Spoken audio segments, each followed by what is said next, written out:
Bienvenido a mi podcast, soy Dani Tres Palacios, el Tripas. ¿Le llama la atención el tema de los hombres lobo?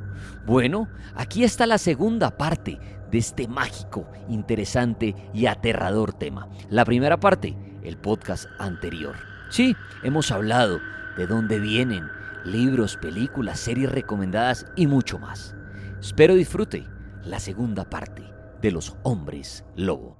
Bueno, Alejo y Mauro, para seguir avanzando a lo largo de la historia del hombre lobo, ¿por dónde podemos continuar?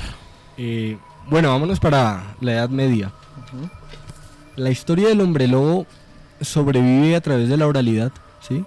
Pasan los años, llega la Edad Media y vamos a empezar a descubrir una apropiación de esta mitología o de esta leyenda y a descubrir nuevos comportamientos en algunos de los que han sido procesados por ser hombre lobo. La Edad Media está llena de estos procesos. Hay uno que es muy famoso en Francia. El tipo era un pastor, bueno, que trabajaba pues con las ovejas y todo el asunto. Se llamaba Jean Grenier, ¿sí? Jovencito. Era un jovencito. Alguna vez la hermana, si no estoy mal, sí, la hermana le contó en una de sus jornadas que una noche había descubierto una oveja muerta. Y la niñita fue a investigar y escuchó pues unos sonidos extraños en el bosque y asegura que había visto a una criatura parecida a un lobo que estaba merodeando por ahí y que había sido la responsable de la muerte de la oveja. Cuando la hermanita pequeña le está contando eso a Jean Grenier, él empieza a hacer gracia la historia de la hermana. Entonces la hermana le pregunta qué es lo que le parece chistoso. Y él le dice, yo era ese lobo. Y ¿cómo así? ¿Cómo es posible? Dice, sí, yo fui el que maté a esa oveja. Yo fui el que me convertí en lobo esa noche y maté a la oveja. A este muchacho lo cogen preso. Y uno de estos inquisidores, si no estoy mal, fue uno de los que casi siempre llevó estos procesos, empieza a preguntarle qué era lo que había pasado, con cierto escepticismo. Y el muchacho le cuenta que él, estando solo en el bosque, había visto un caballero misterioso en un caballo. Se le había acercado y le había dado un cinturón de piel de lobo y un ungüento o una loción. Y que este hombre le había dicho que con esos dos elementos iba a poder transformarse en lobo y adquirir toda la fuerza de la criatura. Y efectivamente, cuando él se pone el cinturón de lobo y se aplica sobre su cuerpo ese ungüento, va a ver que por la noche va a empezar a metamorfosearse. Ajá. Aquí, en esta versión de la historia, vamos a ver que el hombre lobo tiene conciencia, ¿no? Porque él sabe que se puede convertir en lobo. Él, por supuesto, declara toda esta historia. Sin embargo, la condena en ese momento para ser hombre lobo porque Segismundo de Hungría había en algún momento declarado que la existencia de los hombres lobo era verídica, ¿sí? Con un apostolado él había llevado este tema, lo habían discutido, y había una pena que se había declarado para los hombres lobo, y era morir en la hoguera o ahorcado. Pero en el caso de Jean Grenier, a pesar de que él confiesa, el que está a cargo del proceso penal decide no sentenciarlo a muerte, sino llevarlo a un monasterio de franciscanos para que allá lo traten, y él está recluido 20 años. 20 años. Se llamaba Pierre de Lancret, el juez, que vivía orgulloso en su juventud de haber llevado, era un hombre muy rico, y lo enviaba a otro rey a hacer pues esas labores judiciales. Para el momento en el que conoce a Jean Grenier, lleva 600 personas en la hoguera. Ya para ese entonces. Ahí pues lo especial es que como que ellos no les parece que al niño haya que matarlo, porque les sirve de pie para declarar a toda la zona donde vivía Jean Grenier como una zona de brujería, donde habían solo 30.000 almas por curar. ¿Sí? Entonces eso fue lo que lo emocionó a él y dijo, no, dejémoslo quieto, que nos está sirviendo para darnos una muestra de la cantidad de brujos que hay aquí. Y justo ahí es donde viene ¿cómo puede llegar a ser leído como brujo, como alguien que ha hecho pacto con el demonio por parte de alguien que se cree pues digno de juzgar ese caso? La Edad Media fue azotada por una enfermedad que la gente la llamaba el baile de San Antonio, Ok. ¿sí? La danza de San Antonio, la fiebre de San Antonio, tiene muchos nombres, los fuegos de San Antonio, y era una enfermedad que la ciencia ahora llama ergotismo, que es una enfermedad provocada por el mal almacenamiento, que es muy propio de una época sin refrigeración, sin tanta tecnología, el mal almacenamiento especialmente del centeno, también de la cebada y del trigo, pero al centeno lo coge por su lado muy fácil, y es, al no tenerla bien almacenada, desarrolla el centeno un hongo que tiene un nombre, ya les digo cómo se llama. El heno era muy importante en la dieta de ellos. Sí. Entonces, uno no sabía en qué momento le iba a tocar convertirse uno en hombre lobo por culpa de este hongo. Ajá. El hongo cornezuelo. Entonces, ese honguito, cuando tú procesas el trigo o el centeno y lo conviertes en harina, él no muere, no perece así, porque se ubica justo en la parte que va a quedar molida. Él sobrevive pues al proceso, incluso al horneado. Entonces, cuando se comían el pan, muchos morían envenenados, pero muchos otros tenían alucinaciones. Exacto. Y esas alucinaciones fueron leídas por la iglesia como pues fruto de un pacto diabólico. Ahora, si lo miramos sociológicamente, lo que estaba ocurriendo en realidad era que pasaban muchas hambrunas en Europa seguidas, no solamente porque el clima impidiera mantener cultivos constantes de trigo y de centeno, que era lo que más consumían, sino porque en los silos, no sé si recuerden que la Edad Media es un sistema feudal donde la gente trabaja tierra que no le pertenece, deriva un porcentaje para sí y el otro para el señor, para el dueño de la tierra. Pues el dueño de la tierra fue muy común que no cuidara la hacienda, se acababa la comida y solamente quedaba ese trigo viejo por allá al final. ¿Sí? La gente se moría de hambre, de peste, y ¿cómo hacemos para que no nos echen la culpa a nosotros? Que éramos los que teníamos que cuidar el trigo y el centeno por nuestros campesinos. ¿Qué les decimos?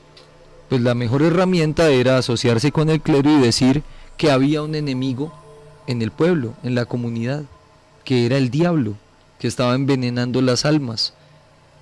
¿Sí? Y entonces decían, uy, este está hablando con la vaca, que es natural que hable con su vaca, ese es brujo, quémelo. Entonces empezó a gestarse la locura de que todo el mundo podía tenía pacto con el diablo, pero lo que no querían decirle a la gente era, oiga, nosotros nos hemos rumbeado básicamente todo lo que ustedes han cultivado, no hay comida, nos toca hacer esto. Y además que es un momento álgido en la historia donde el diablo es el enemigo por antonomasia, y vemos ahí que van a confluir los hombres lobo, los vampiros, en este caso Vlad Tepes y toda esta gente. Por eso Segismundo de Hungría es uno de los que dice que los hombres lobo existen. Segismundo de Hungría es el que funda la Orden del Dragón, a donde perteneció Vlad Tepes, el empalador. Y también confluyen las brujas. Entonces es un momento en donde todo el mundo está pensando en términos del diablo, en términos fantásticos, y toda la explicación posible al mal está en el que vive en el subsuelo. Yo traigo a colación lo del cornezuelo, lo del hongo que azota al trigo, que lo envenena. Bueno, por dos cosas. Para atrás, por el lado de Jean Grenier, porque a él lo llevan a un hospital que es fundado por la Orden de San Antonio, que son unos curitas que curan a la gente del baile de San Antonio, ¿no? De las convulsiones y la fiebre. Y para el futuro, pues el compuesto de ese hongo es de donde se saca el ácido lisérgico. El LSD viene de ese honguito. Es un alucinógeno. Sí, total, pero más fuertes. Pero lo bueno es que toda la culpa se la pueden echar al diablo. Claro. Sí, Ya era el culpable de todo. Otros dicen que en el ungüento que se untaban en el cuerpo también tenía agentes alucinógenos. El peleño. Y la belladona. Y los tres, curiosamente, estos tres elementos principales de aquella época de la Inquisición, en donde realmente se anteponía más la ignorancia por el tema, era que los tres tenían la facultad de transmutarse en animales. Las brujas, lo podían hacer en aves de rapiña, ¿no? Sí. Los Dráculas, pues obviamente lo hacían en forma de vampiro, los que eran... Algunos pues, en lobo también. en lobo, exacto, y pues obviamente los hombres lobo en lobo. Y esto siempre pegado a la raíz de que estos tres elementos, de alguna manera, en la misma época bíblica, representaban algo completamente negativo hacia el contacto con el hombre, incluyendo, no sé por qué nunca incluyeron a los cerdos y le formularon una leyenda antropomórfica igual que a los hombres lobo, porque los cerdos siempre han sido como valorados desde el punto de vista religioso como lo peor, ¿no? Como las posilgas o como, digamos, los lugares donde ellos se arrastran con el barro para hacer una representación, digamos, física del mal. Es una representación hebrea, ¿no? Sí, Es el hebreo el que difunde la mitología de que el cerdo es un animal indigno, porque en Grecia el cerdo dio la oportunidad a la medicina de empezar a intuir el cuerpo humano. ¿Sí? Entre los vikingos, cuando tú mueres, si moriste en gracia de honor, o sea, si moriste luchando entre los vikingos, ibas a dar a un lugar que se llama Asgard, donde todo el día tomas cerveza y comes carne de un cerdo que no se termina nunca. Y la cerveza te la sirven unas nenas buenísimas que se llaman valquirias. Las valquirias. Es la fiesta perfecta y todas las mañanas peleas y por la noche te emborrachas. Y pues las niñas y todo. Es como la gracia que tiene el universo vikingo y el cerdo es un animal sagrado entre ellos. Muy bien, estamos hablando de los Es impuro. hombres lobo, pero en este momento estamos pasando por la historia para saber de dónde es que vino el término hombres lobo, qué se pensaba de ellos. Mire, aquí nos mandan una Unas- referencia de un dibujito animado. ¿Cuál? Dragon Ball Z, Gohan se transforma en mono, con la luna. Con la luna. Claro. Sí, señor. Ahorita Claro. estamos hablando de la época medieval, de la importancia del hombre lobo y todo lo que, de dónde ha nacido su término, dónde han dicho que existe el hombre lobo, clases de hombres lobo, cómo convertirse en hombres lobo. No hay tanto algo así oficial, pero sí se ha dicho y lo han comentado algunos medios de comunicación muy puntuales, viejo tripas, que existe una enfermedad que digamos la persona que la sufre le nace vello por todo lado, y se le ha dado o se le ha denominado esa enfermedad como la enfermedad del hombre lobo. Y ha estado documentado, no sé si fue en México, donde aparecieron, si no estoy mal, 3 personas que tenían completamente la cara Sí, yo he visto por esas internet. fotos de esa No, enfermedad muy Se famosísima. llama hipertricosis. Hipertricosis. Exceso de pelo. Pero esos casos se han registrado incluso del siglo XV.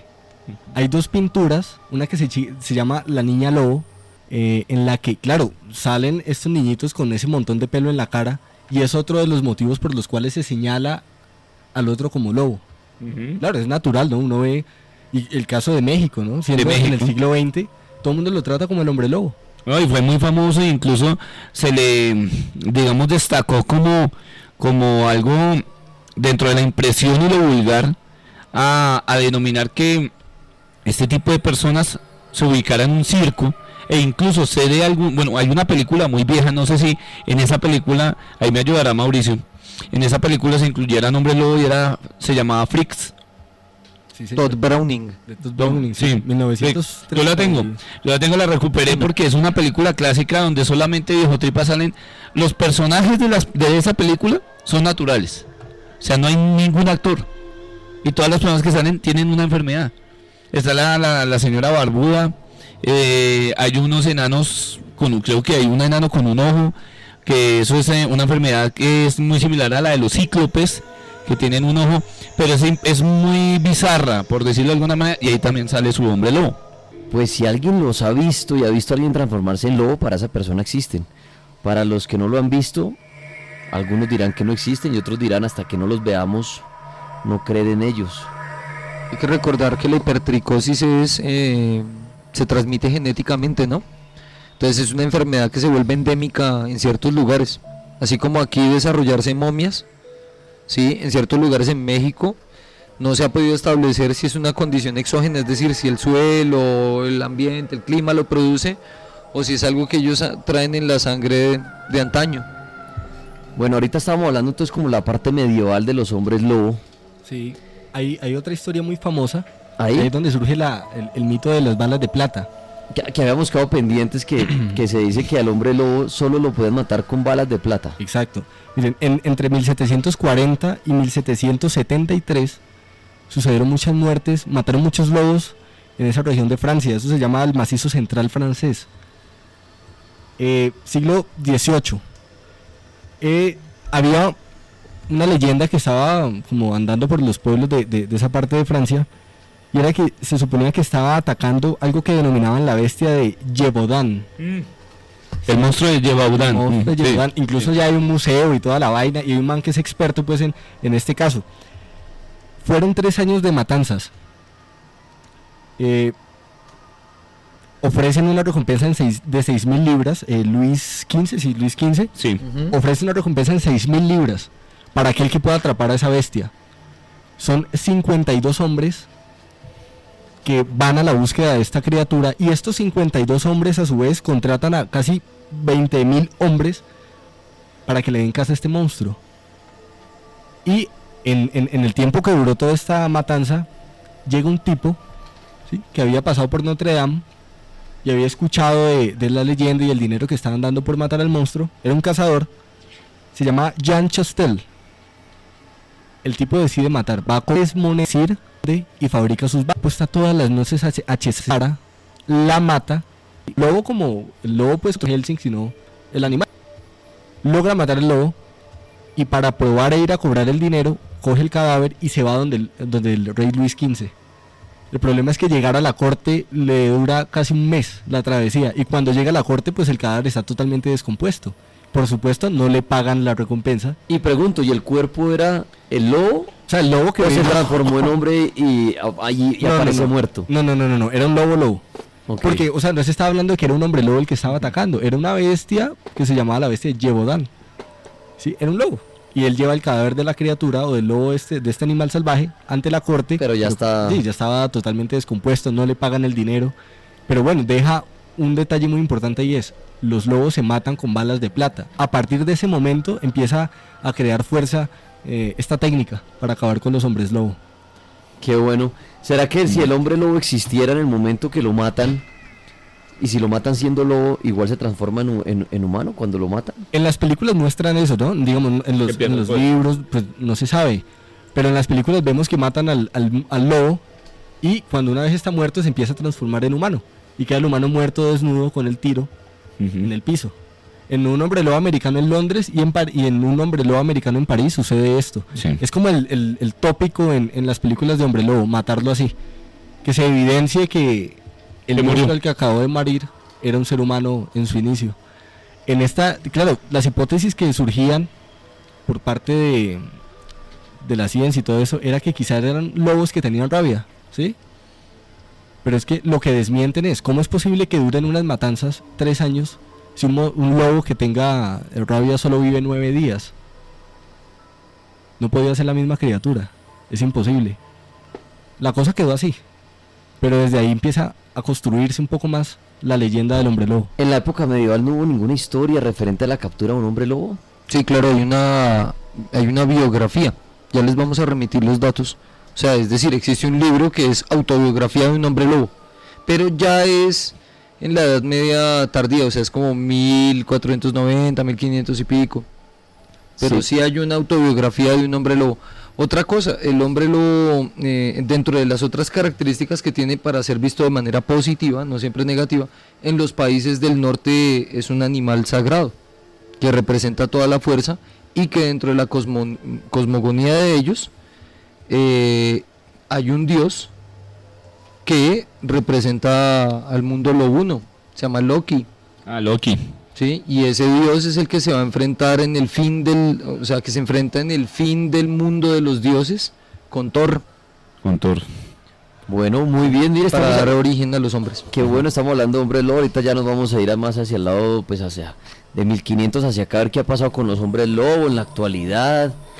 Si en nuestro país se ha hablado de hombres lobo. No quiero pensar qué tipo de hombre lobo es el que vamos a ver en la cultura popular dentro de 10 o 20 años. ¿Sí? De hecho, pues en el cine existe desde cine fantástico clásico desde los años 30 hasta cine porno con hombres lobo, o sea, Sí, las figuras mitológicas fantásticas dan para casi cualquier cosa. Y están hechas para transformarse. Sí, Acá- son súper maleables. Preguntan que si hay algún asesino en el transcurso de la historia que haya matado como creyéndose hombre lobo. Sí, señor. Sí. Sí, hay uno, si quiere ahorita lo tratamos para entrar al siglo XX, cuando ya empezamos a ver que el hombre lobo no precisamente es aquel que se convierte en lobo, sino que vive con un pensamiento, digamos, dividido y que lo lleva a cometer esos crímenes. Como lo que hablábamos del vampiro, que cuántos matan creyéndose vampiros, Exacto. pero no son vampiros, sino Como que Jekyll y Hyde. se creen yo soy vampiro y necesito salir y matar de noche y voy a morderle el cuello a alguien, pero no es un vampiro, sino que ya se cree vampiro.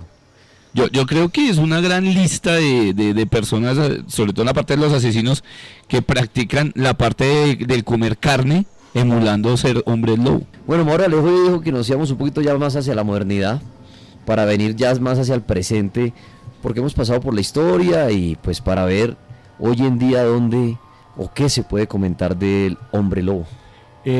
Sí, digamos que ya ha llegado el siglo XX con todo el avance de la ciencia y la psicología, pues nos vamos a dar cuenta que es muy poco, casi improbable que un hombre se convierta en lobo, ¿sí? Pero vamos a ver que van a empezar a estudiar ciertos casos en donde o los asesinos se declaran hombre lobo y cometen crímenes, supuestamente habiéndose transformado, o como una afección psicológica de personas que viven, digamos, trastornados, con mentalidad, sí, con doble personalidad. Y vamos a encontrar allí como una especie de simbología del hombre lobo, que es ese hombre que transgrede las leyes, la normativa, ese hombre que no puede controlar su instinto salvaje. Ahora estamos viviendo en un entorno controlado, ¿sí? Con normas, con leyes, con ciertos comportamientos. Entonces el hombre lobo es aquel que se desliga de esa normativa, ¿sí? Es el hombre que obedece a su instinto primitivo, absolutamente condenable. Entonces, estos asesinos, si es que se han atrapado, son estas personas que en el día son ciudadanos y en la noche son bestias. Por eso en un ensayo de Stephen King, que se llama Danza Macabra, cuando él divide a los grandes personajes de la literatura fantástica en cuatro grandes títulos, ¿no? El vampiro lo representa Drácula. La bestia o el monstruo sin nombre está representado por Frankenstein. El fantasma, bueno, el fantasma es el fantasma, digamos, no se limita a una sola obra literaria porque es un espectro muy amplio, pero está el fantasma. Y la última, la cuarta, es el hombre lobo, pero él lo identifica con el Dr. Jekyll y Mr. Hyde, que si algunos habrán leído la novela de pronto en el colegio o habrán visto algunas películas sobre el caso, es este científico que tras beber una pócima se convierte en una versión oscura de él, que es el señor Hyde, el señor oculto. Entonces él sale por la noche a acechar y en el día es un científico muy bien puestecito y el Dr. Jekyll no sabe si no está mal. Sí, Edward Hyde. Sí, el Dr. Jekyll no sabe que se convierte en Edward Hyde. Que además es brutal, ¿no? La primera escena de la novela o de las primeras es una niña brutalmente golpeada por Edward Hyde. Entonces vamos a ver que no, el hombre lobo no es precisamente el que se convierte en lobo, sino en aquel que convive con una personalidad bestial y que no puede controlar. La dualidad. En Burdeos hubo un caso, creo que a mediados de los 90, si no estoy mal, de un tipo que afirmaba ser hombre lobo. El tipo contaba que estaba en una fiesta con unos amigos, tomándose unos tragos, y la chica, digamos, era digamos, el amigo, la amiga y él. La chica, cuando intentó destapar una botella de champaña, se cortó, y él, cuando vio la sangre brotar del dedo, empezó a sentirse como ansioso, ¿sí? Él decía que le sentía hormigueo en las manos. Entonces, claro, la pareja de la chica empezó como a mamar de gallo, como a, venga, yo le chupo la sangre y toda la cosa. Ajá. Pero él no podía contenerse viendo la escena, ¿sí? Y tuvo que apartarse.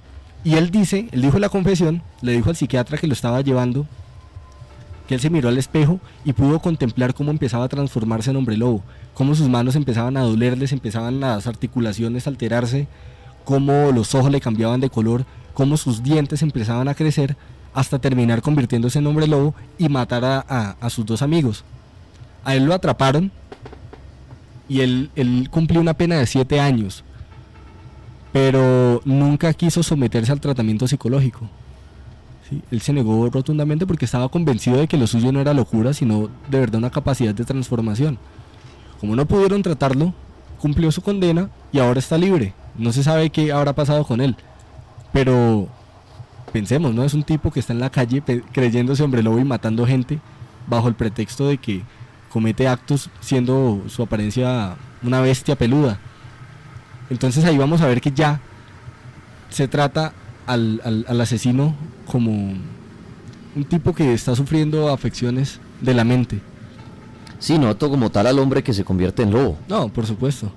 De todas maneras, ya como que desde finales del siglo XIX ya había como un buen catálogo de enfermedades donde la licantropía, sí, que era como otros lo han llamado el bestialismo, ya era considerado un mal y pues tenía tratamiento pues, psiquiátrico, que en ese entonces es muy incipiente, ¿no? Lo que hacían en esa época era lastimar a la gente, no curarla. Ahí encuentran una similitud con lo del vampiro, ¿no? Hombres que matan tras unas conductas que están Creyéndose descritas vampiros, pero no lo son. en las obras literarias o en las obras cinematográficas. Y en el 2012 en Canadá, creo que en la región francesa, también atraparon a un hombre que ya llevaba 7 personas. Pero él dice que era hombre lobo, pero finalmente es acusado de acceso carnal violento. Sí, que es como el otro continente que siempre está en el hombre lobo. Alejo, si para usted existieran los hombres lobo de ahorita en la actualidad, ¿en dónde vivirían? ¿Vivirían en grupo? ¿Sería un señor viviendo solo en la mitad de un bosque? ¿Tendrían clanes? Cabe recordar que ellos son pues el lobo o lo lobuno que haya en un tipo de eso sería muy social, pero también tiene que ver con el entorno en el que esté, si es valorado estar en un clan o estar solo, porque eso del clan es solamente para fines como muy prácticos, ¿no? De procreación, de mantenimiento pues como del espacio, sí, como de la zona del territorio. ¿Pero creería usted que vivirían apartados de la sociedad? No, ¿O dentro de la sociedad? pues de acuerdo a la lógica del animal mitológico y de la fantasía, como lo va construyendo la sociedad constantemente, ya estaría entre nosotros. Pero al existir entre nosotros, si existieran, pues matarían todas las noches. Sí, pero también estamos asistiendo a una de las épocas de mayor proliferación humana. Obviamente entiendo a qué te refieres el hecho de que ahora hay cédulas, cámaras. Sí, habrían más pistas de decir, hombre, Sí. a los 3 que mataron anoche en el tal esquina, mire, la cámara de seguridad fue un perro enorme que los tragó, uno dice, Pero tiene la gran ventaja de que si huye queda como cualquiera de nosotros. Mientras pueda ¿Cómo podrían desaparecer, perseguir a un lobo? ¿cómo pueden perseguir? Están buscando un lobo y mentiras que es un tipo. Tiene grandes claro, ventajas. encontrarlo no, pero sí, exacto, si existiera el hombre lobo, sería muy difícil para él actuar, pues en una ciudad, digamos yo, más fácil en el campo, Sí, puede vivir en la periferia, ¿no? y cazar en el campo, que Sí. sería más fácil usted, si nos vamos aquí, digamos, a hablar de Bogotá, para él sería más fácil vivir a las afueras de Bogotá, tener su trabajo en la ciudad, pero en las noches, que es cuando actúa, cazar en el campo, matar No. a los de la finca vecina. Pues, ¿no vieron lo que algo pasó así. hace poquito con esa noticia de que estaban apareciendo las vacas muertas? Ujú. Y que estaban sin, El chupacaras. sin vísceras y sin ojos. Que decían que el chupacabras. Y encontraron unas huellas y todo eso. Bueno, podría ser un hombre lobo de estos, ¿no? No se Sí, sabe. también. Ujú. Sí, exacto. Y le hago la misma pregunta a Mauro. Si para Mauro, si existen o no existen los hombres lobo actualmente, ¿dónde los pondría usted en el mapa? Sí, yo los pondría en el campo, Igual, por ejemplo, en Estados Unidos, en las zonas boscosas de Estados Unidos, y allá sí es natural ver lobos, ciudades como, digamos, localidades como Oregon, va a encontrar casos en donde los vecinos han afirmado encontrar hombres lobo, o haber visto, digamos, que van conduciendo por la noche y se les atraviesa una criatura y dicen que es un hombre lobo, o puede ser pie grande, no se sabe, ¿no? Pero ellos están pues detrás de esa criatura. Y como no se nos va a aparecer nunca de frente, entonces van a empezar las especulaciones. Yo por lo menos lo ubicaría en el campo, me parece que es el lugar idóneo para sus travesuras. Sí, en la ciudad sería más fácil. Le queda más difícil, pero yo lo que pienso es que viviría como a mitad de camino, porque necesita gente. mucha. Por ejemplo, aquí en Colombia, solamente como el 7, puedo estar equivocado, pero no es un porcentaje grande lo que queda de gente en el campo. Casi toda está ubicada en cascos urbanos. A menos que mate turistas. Bueno, sí, y un lobo por noche mataría todas las noches y Sí. acabaría con un pueblo muy rápido. Sí, Pero también hay que pensar que diariamente se desaparecen muchísimas personas, a las cuales no se les encuentra ningún rastro, nada. Pero es que ahí sí pensar que es un hombre lobo es muy difícil porque Podría suceder como el asesino de Monserrate, ¿no? Llevarse a su Sí, víctima. al campo. Un tipo muy elegante, muy bien vestido, muy fornido. pero ahí venimos al otro, tendría que ser el lobo consciente, y es De que de que se convierte en lobo el consciente. pero la Porque si- mayoría como que sufren la condición, no deciden. O podrían alimentarse de algunos otros animales, ¿no? No necesariamente mate humano. Como este caso de las vacas. Exactamente. y come, sí, y le da mejor comiéndose una vaca que un humano. Este asesino de Burdeos decía que él iba a los mataderos y mataba a los caballos. Y se bebía su sangre. Ujú. Ahora, se bebía su sangre. ¿Es vampiro o es hombre lobo? ¿Qué decisión tomamos ahí? Bueno, si fuera más por Claro. si me pregunta a mí si va más por la sangre, iría más vampiro. Si es más la carne, el lobo. Yo lo vería así, o sea, la atracción del lobo, creo, sin ser lobo y todo, que es más la carne. Y el vampiro si no le gusta la carne, sino es el líquido. La sangre. El líquido, al lobo le gusta concedo. masticar. Lo vería yo más de ese punto de Tiene más vista. adaptación a un... Ahora, lo que preguntaba ahorita en Twitter, que si había hombres lobo en Colombia, no, pero lo que yo decía, mi amigo me contaba que la abuela había visto un hombre transformarse en tigre o en tigrillo. No, y es que nadie puede responder no. Y el que responda así es porque lo ha visto. Claro. Claro, pueden Además vivir de en que el Colombia, país pueden tiene- estar en Estados Unidos, pueden estar en donde sea, que es que si son de tierra fría, que son de tierra caliente, Lo que pasa es que uno no puede limitar un país como Colombia en ese sentido porque hay muchas zonas boscosas grandes, inexploradas, las cuales primero que todo representarían peligro por el acceso, porque tal vez el acceso es muy difícil, muy complicado, y esos sitios por lo general son los sitios preferidos, predilectos, de pronto este tipo de seres fantásticos, porque es que el contraste de la realidad a la no realidad es que ellos juegan al papel de no dejarse ver, de pasar desapercibidos por una sociedad que sencillamente tiene un pensamiento más citadino, que digamos de campo, de bosque, y el hecho de que todos los días se va perdiendo la atracción hacia esos sitios, hacia el bosque del encanto por la tecnología y por todo este tipo de avances, hace que también esta mitología se vaya perdiendo con el paso del tiempo. Ahora que estamos con el asunto de la paz, en un artículo yo leía que esas zonas donde tenían presencia los grupos subversivos están totalmente inexploradas, zonas Total. boscosas. Nadie ha entrado por allá no, por acá, miedo. acá hay lugares que no se conocen en lo absoluto. Impenetrables. Pero lo que decimos, si existe el hombre lobo, no viviría allí.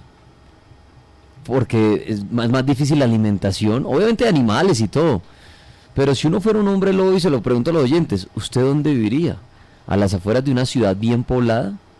Yo- donde en el día... Yo o sea, pensaría que de pronto lo podría hacer a las afueras, pero a manera de clan y no solo.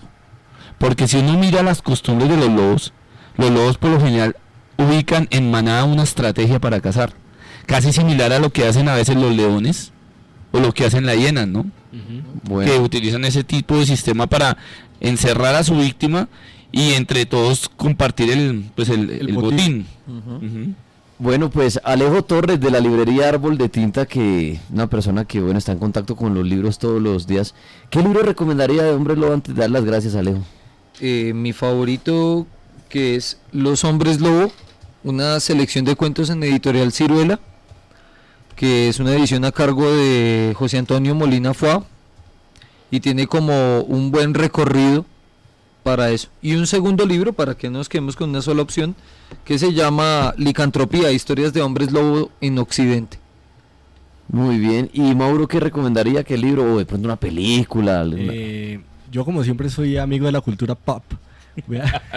Voy a recomendar dos novelitas del siglo XX. Una se llama La Hora del Lobo, de Robert McCammon, editada por Ediciones B, que es un hombre lobo en la Segunda Guerra Mundial. ¿Sí? Es un tipo que trabaja como espía. Y Pero con es sus un hombre poderes de lobo. hombre lobo, con sus poderes de hombre lobo. Y la segunda se llama El Despertar de los Lobos, escrito por Whitley Strieber, que es el mismo que escribió El Ansia, que ya lo habíamos hablado Ujú. la vez pasada. Y bueno, y un clásico de clásicos que es escrito por Stephen King, que se llama El Ciclo del Hombre Lobo, que es unas historias, una historia por mes, y viene acompañado con unas ilustraciones muy chéveres. Y Silver Bullet, Bala de Plata. Y la película. ¿El ansia de Edgar Allan Poe? Will Strieber, Will Strieber. el de Comunión. Ah, ya. Ah, bueno, y la película, sí, Silver Bullet o Miedo Azul, que es con Corey Haim. Es uno de los grandes. Bala de Plata. Sí, exacto. Sí. Ese es de los 80. Muy buena. Pero quiero agradecerle a Alejo Torres de la librería Árbol de Tinta, que se las recomiendo mucho. La encuentran en el centro de Bogotá. Ahí pueden encontrarlo a él y si no saben de ustedes de libros, decirle, venga, yo siempre he querido leerme algún libro sobre tal tema. Y el hombre ahí con seguridad tendrá un buen repertorio para ofrecerle a usted. Entonces, ¿dónde es la dirección de la librería, Alejo? ¿En Bogotá? Carrera octava A, número 1594.